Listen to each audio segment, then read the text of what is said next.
बहुत बहुत शुक्रिया आप सबका हमारे साथ इस लाइव में जुड़ने के लिए। बात आज हम जम्मू कश्मीर के उन तमाम लोकसभा सीटों की करेंगे जिन पर 19 अप्रैल से वोटिंग जो है वो शुरू हो जानी है। पहले फेज में उधमपुर वाली लोकसभा सीट पर जो है 19 तारीख को वोट डाले जाएंगे, लेकिन जम्मू कश्मीर में अभी भी 5 की 5 लोकसभा सीटों पर किसी भी पार्टी ने जो है अपने उम्मीदवारों का ऐलान नहीं किया है।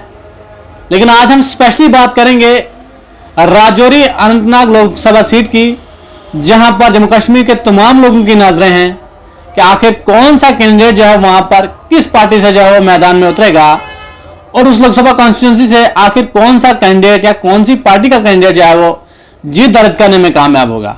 लेकिन खबर जो सामने निकल कर आ रही है उसमें यह बताया जा रहा है कि जम्मू कश्मीर भारतीय जनता पार्टी की जानिब से जो है उस कॉन्स्टिट्यूंसी से, उस लोकसभा कॉन्स्टिट्यूंसी से जो है किसी भी कैंडिडेट को मैदान में नहीं उतारा जा रहा है, बल्कि वहां पर डीपीएपी के चेयरमैन गुलाम नबी आजाद को मैदान में उतारा जा रहा है और वहां पर जो है बीजेपी गुलाम नबी आजाद को सपोर्ट करेगी।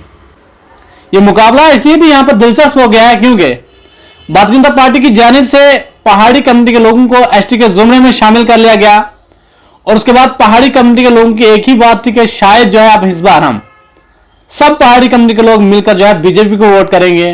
लेकिन अगर बीजेपी ने अपना कोई कैंडिडेट उतारा ही नहीं, क्या वो पहाड़ी कम्युनिटी के लोग जो है सबके सब गुलाम नबी आजाद को वोट कास्ट करेंगे? ये बहुत बड़ा सवाल है।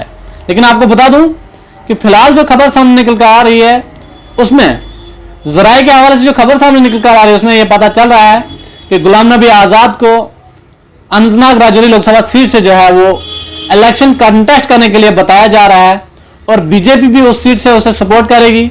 जम्मू कश्मीर अपनी पार्टी भी सपोर्ट करेगी, पीपल कॉन्फ्रेंस भी सपोर्ट करेगी और डीपीएपी का कितना ग्राउंड है वहां पर वो जो है उसमें खुद भी वहां पर उतरने के लिए तैयार है। लेकिन आपको बता दें कि जम्मू कश्मीर की 5 की 5 लोकसभा सीटों पर बीजेपी ने उधमपुर डोडा वाली लोकसभा सीट पर जो है वो कैंडिडेट उतार दिया है। जैसा कि आप जानते हैं कि पीएमओएमएस डॉक्टर जितेंद्र सिंह को एक बार फिर से वहां से जो है रिपीट किया गया है। जम्मू लोकसभा सीट की अगर हम बात करें, जम्मू सांबा लोकसभा सीट की अगर हम बात करें तो वहां से भी पहले वाला ही कैंडिडेट जो है उसी को दोबारा रिपीट किया गया है। जुगल किशोर शर्मा जो 2014 और 2019 में जीतकर पार्लियामेंट में पहुंचे थे, एक बार फिर से उन्हें भी दोबारा मौका मिला है। लेकिन राजौरी अनंतनाग से खबर ही सामने निकल कर आ रही है कि बीजेपी जो है अपना कोई भी कैंडिडेट मैदान में नहीं उतार रही है।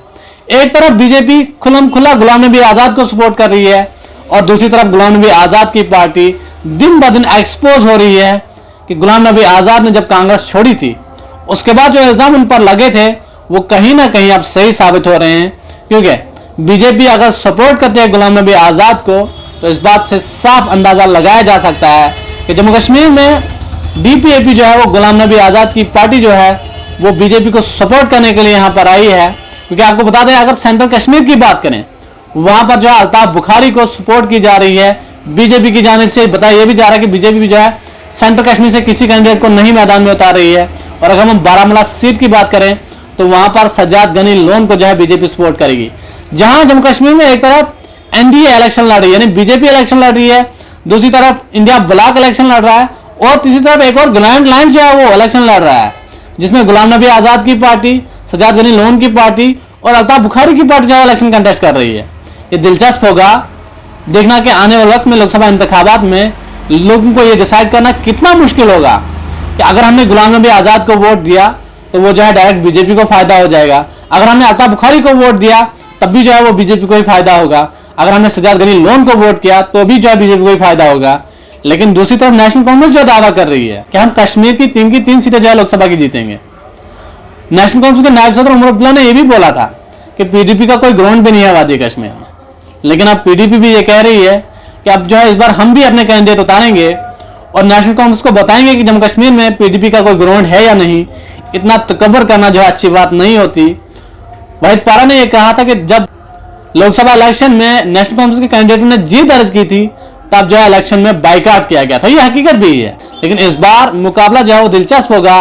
एक तरफ सज्जाद गनी लोन, जम्मू कश्मीर अपनी पार्टी के सदर अल्ताफ बुखारी, दूसरी तरफ नेशनल कांग्रेस से किसे जो है मैदान में उतारा जाता है, पीडीपी की जान से किसे मैदान में उतारा जाता है।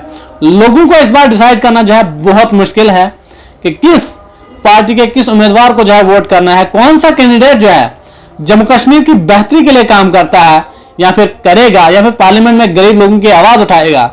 लेकिन जम्मू कश्मीर की अगर हम बात करें तो लोकसभा इलेक्शन जो है वो बहुत दिलचस्प होने वाले हैं, जहां डोडा कोटा उधमपुर सीट से जो है चौधरी लाल सिंह ने कांग्रेस ज्वाइन करके वहां पर बीजेपी की दिल की धड़कनें तेज कर दी हैं। मुकाबला वहां पर भी बहुत कड़ा होने वाला है। अगर हम राजौरी अनंतनाग की बात करें, अगर पीडीपी की जानिब से महबूबा मुफ्ती को उतारा जाता है, नेशनल कॉन्फ्रेंस की जानिब से मियां अल्ताफ को उतारा जाता है और बीजेपी ने जो है गुलाम नबी आजाद को मैदान में उतार ही दिया है, तो इन तीनों के बीच में मुकाबला जो है बहुत कड़ा देखने को मिलेगा। क्योंकि गुलाम नबी आजाद की बात करें तो गुलाम नबी आजाद की पकड़, या फिर हम जान पहचान की बात करें, चाहने वालों की बात करें, तो गुलाम नबी आजाद को पीर पंचाल में भी लोग चाहते हैं, कश्मीर में भी लोग चाहते हैं। महबूबा मुफ्ती की बात करें तो महबूबा मुफ्ती अगर पीडीपी की बात करें वो जो है पुंछ में भी मजबूत है, या फिर अगर हम राजौरी की बात करें वहां से भी पीडीपी ने 2014 में सीटें जीती थी। उसके बाद नेशनल कॉन्फ्रेंस की बात करें तो मियां अल्ताफ के लिए कहा जाता है कि अगर वो वहां से इलेक्शन लड़ते हैं तो वन साइडेड जीत दर्ज करेंगे, क्योंकि आप जानते हैं को गुजरात कमेटी के लोग या पहाड़ी कमेटी के लोग भी जो है वो बहुत ज्यादा पसंद करते हैं। बहरहाल जम्मू कश्मीर में लोकसभा इंतखाबात जो है वो बहुत दिलचस्प होने वाले हैं।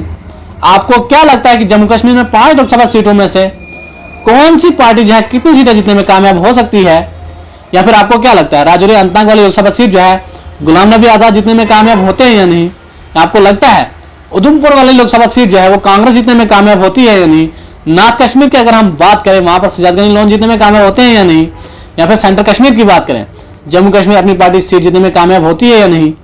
आप लोग अपनी राय कमेंट सेक्शन में जरूर दीजिए कि आपको क्या लगता है जम्मू कश्मीर में 5 लोकसभा सीटों में कौन सी पार्टी जो है कितनी सीटें जीतने में कामयाब होगी। बहरहाल अगर आप लोग हमारे पेज पर नए हैं तो हमारे पेज को फॉलो कीजिए। इस तरह की मजीद अपडेट्स के लिए आप हमारे पेज को फॉलो कीजिए, लाइक कीजिए और शेयर कीजिए। बहुत बहुत शुक्रिया।